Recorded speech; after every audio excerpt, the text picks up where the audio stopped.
La dissociation entre le marketing et les ventes a donné pendant des dizaines d'années de l'autonomie et du confort à ces deux activités, qui en ont profité plus ou moins pour s'ignorer l'une l'autre. C'est un peu dur, mais bon. Les ventes étaient constituées de soldats-vendeurs allant sur les terrains de combat commerciaux pour gagner des victoires, et les analystes scrutaient comme ça, ils étaient regroupés dans les départements marketing, ils observaient les champs de bataille, ils montraient la voie parfois en étant plus ou moins écoutés. Quand il y avait des conflits en cas d'arbitrage entre ces deux entités, on pouvait se référer à la stratégie pour que personne ne perde la face. C'est caricatural, mais le passage à la customer centricity, comme on dit en anglais, la focalisation sur le client, change doublement la donne. En premier, nous observons une véritable inversion des inconnus. De quoi s'agit-il? Inversion des inconnus. Pendant longtemps, ce qui était connu, c'était l'offre de l'entreprise et l'inconnu était les clients. Il fallait les chercher.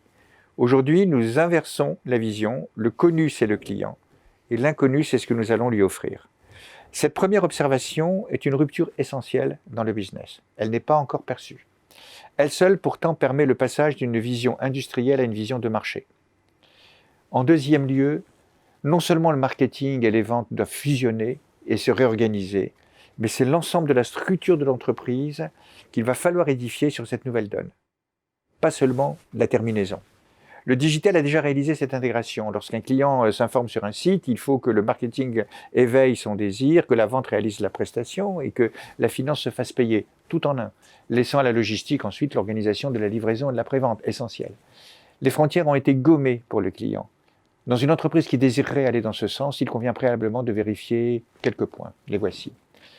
Quels sont les concepts et les méthodes avec un vocabulaire et une pratique commune, unifiante, que l'on doit avoir? En deuxième, comment l'organisation des ventes et du marketing pourrait s'adapter à des offres nouvelles non couvertes actuellement? Troisièmement, se donner des objectifs ambitieux autour de cette intégration et pas seulement l'intégration pour la réorganisation. Par exemple, doubler le chiffre d'affaires en 5 ans. En quatrièmement, si nous ne sommes pas en train d'induire plusieurs business models, éventuellement, comment allons-nous faire? On ne sait pas très bien avoir plusieurs business models.